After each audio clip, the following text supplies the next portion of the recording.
बैठे बैठे श्रद्धा से, भावना से आप सोच लो कि मेरी ये कमी है, मालिक रहमत कर देना। 3 वचनों में पक्का है, दृढ़ यकीन है, उसे सोचने की जरूरत नहीं पड़ेगी, सुमिरन भी करता हो बिना सोचे पूरी होंगी।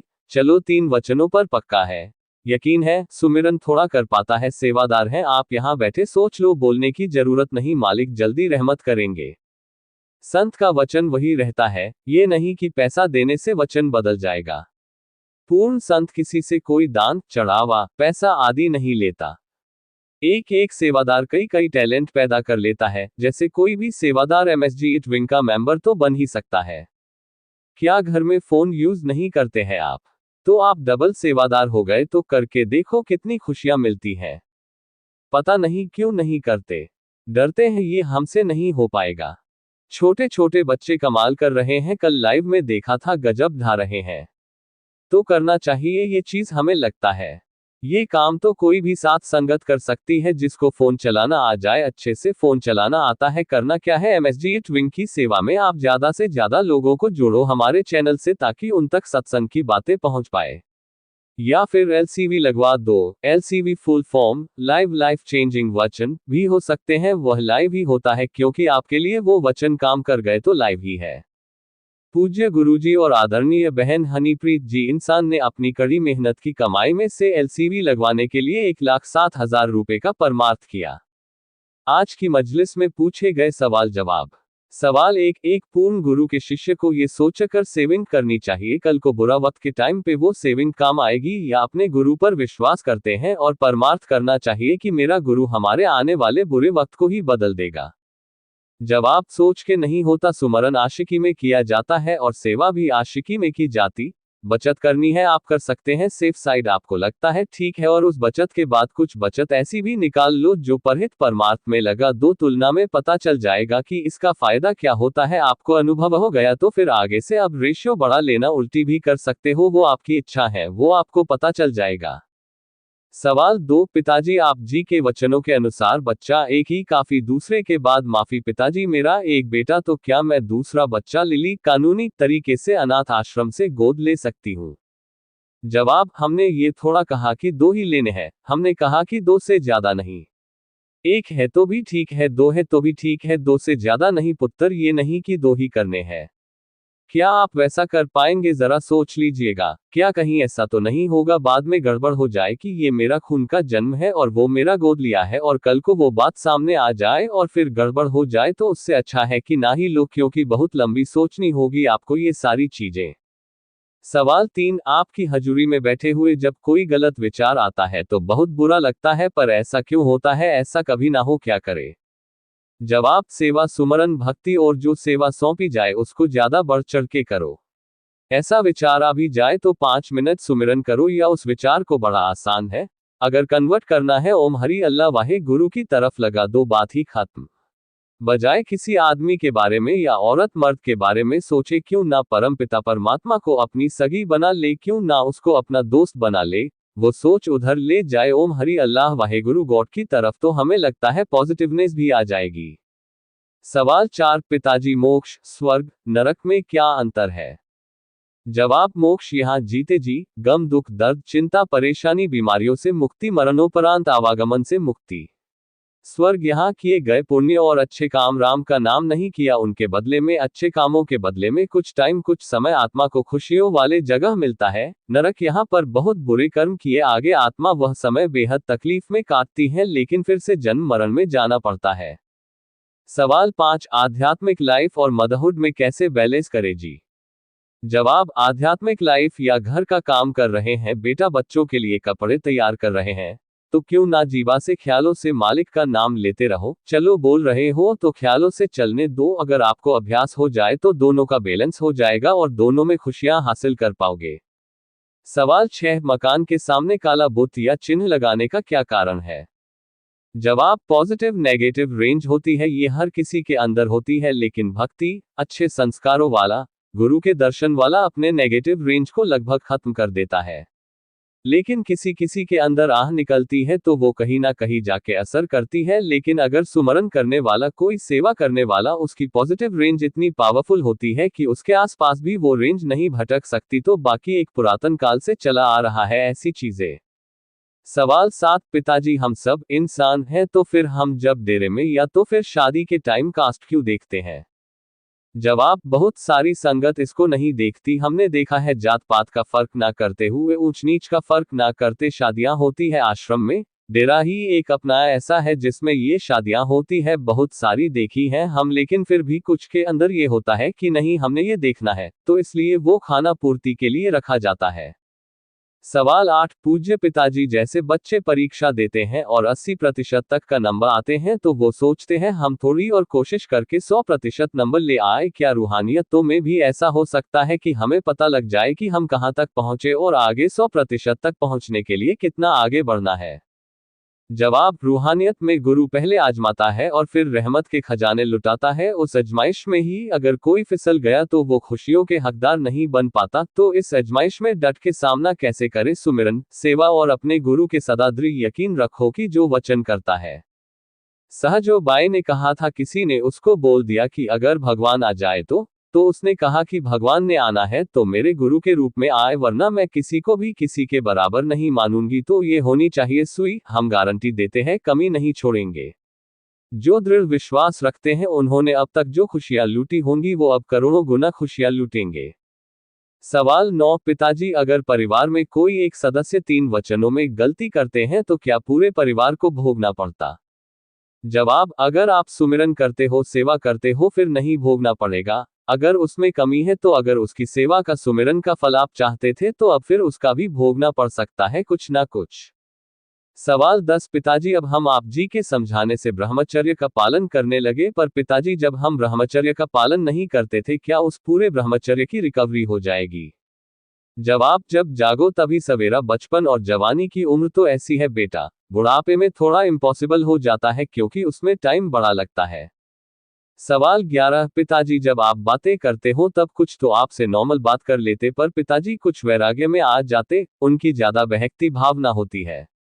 जवाब, नहीं बेटा, मोमेंट पल होता है। अगर रियल में वैराग्य है तो जब सुमिरन में बैठो, दर्शन करो तो अंदर भी वैराग्य आना शुरू हो जाता है। जरूरी नहीं है कि आंखों के रास्ते बाहर आना है, क्योंकि संतों में ये शक्ति आ जाती है कि वो लगभग अपने आंसुओं को कभी बाहर नहीं आने देते। वह दुखी को देखकर बेइंतहा भावुक होते हैं, मालिक इसका दर्द दूर कर देगा, इसलिए अगले ही पल खुशी का चेहरा उनके सामने होता है। पर ऐसे कई बार बात करते वैराग्य आ जाना वो भी एक प्यार की निशानी होती है।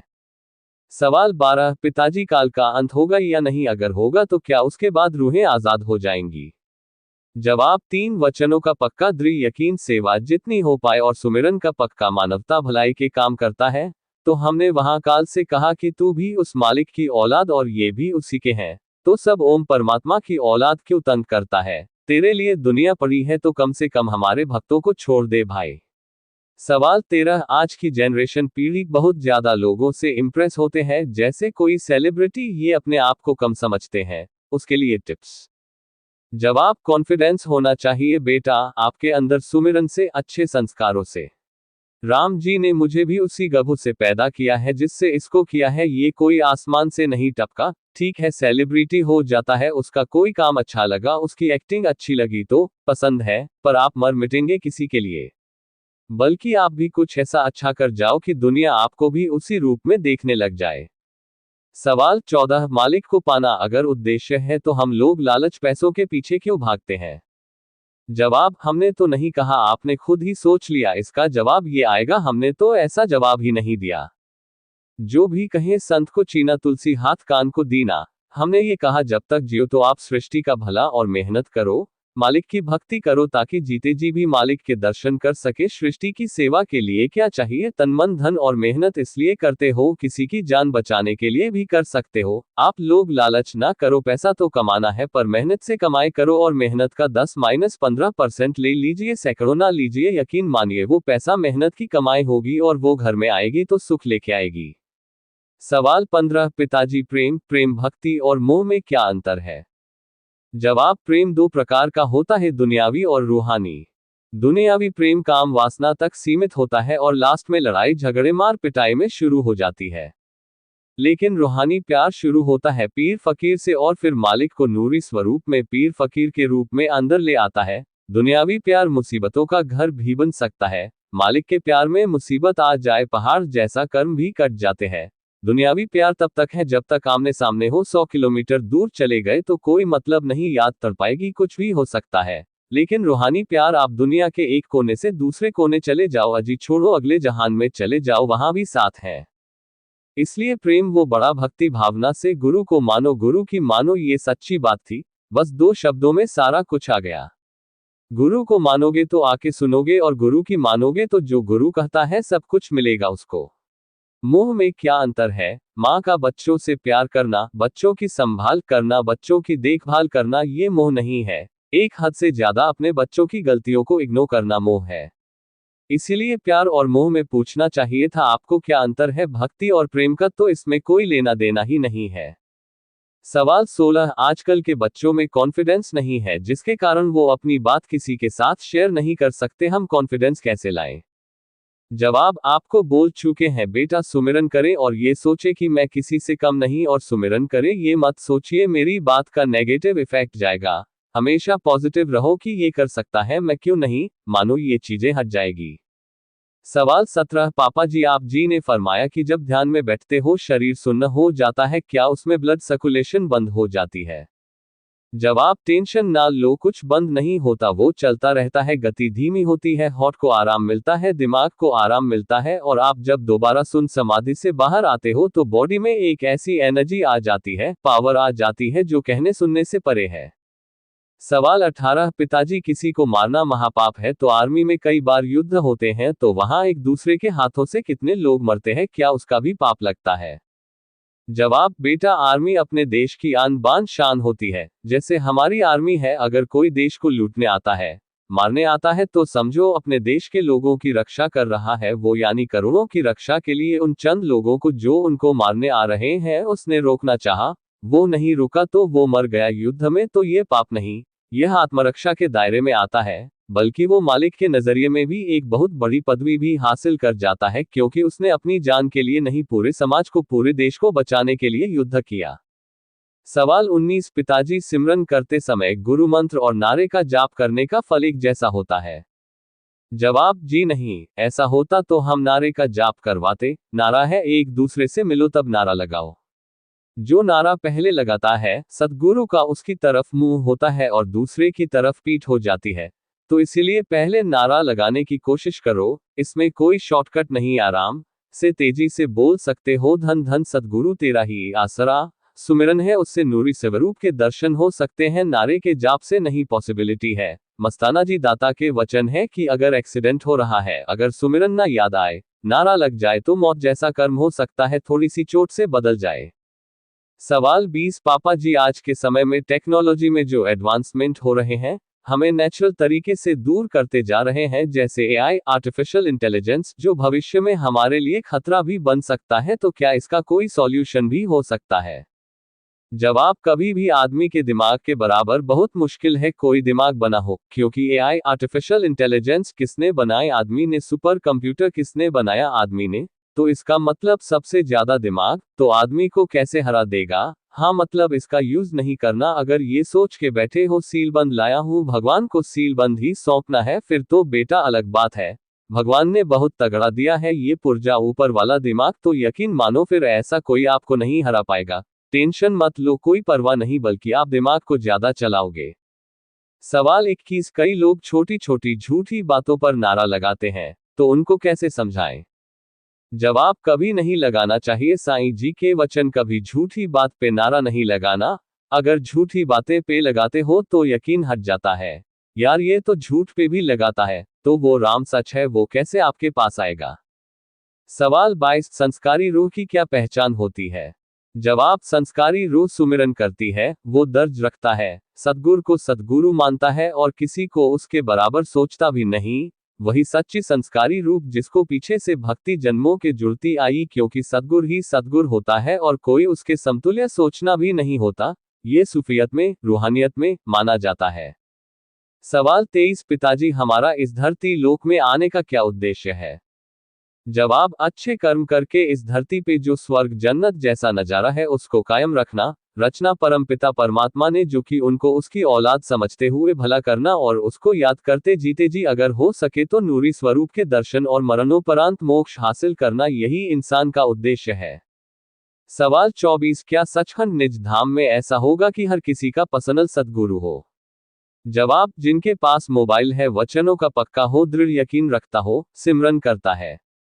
वह बच्चा है, थोड़ा बड़ा है, जवान है, अधेड़ है, बुजुर्ग है, मालिक से दुआ करेंगे मलिक उसको उसी रूप में आकर सद्गुरु के रूप में दर्शन देना, उसका पर्सनल हो जाएगा अगर पर्सनल आप सत्संग देखोगे। अब मान लो कि परिवार वाले बैठकर देखते हैं, कोई हर्ज नहीं है, अच्छी बात है, लेकिन अपने अपने मोबाइल पर भी देख रहे हो तो वह पर्सनल वाला सौदा हमने वचन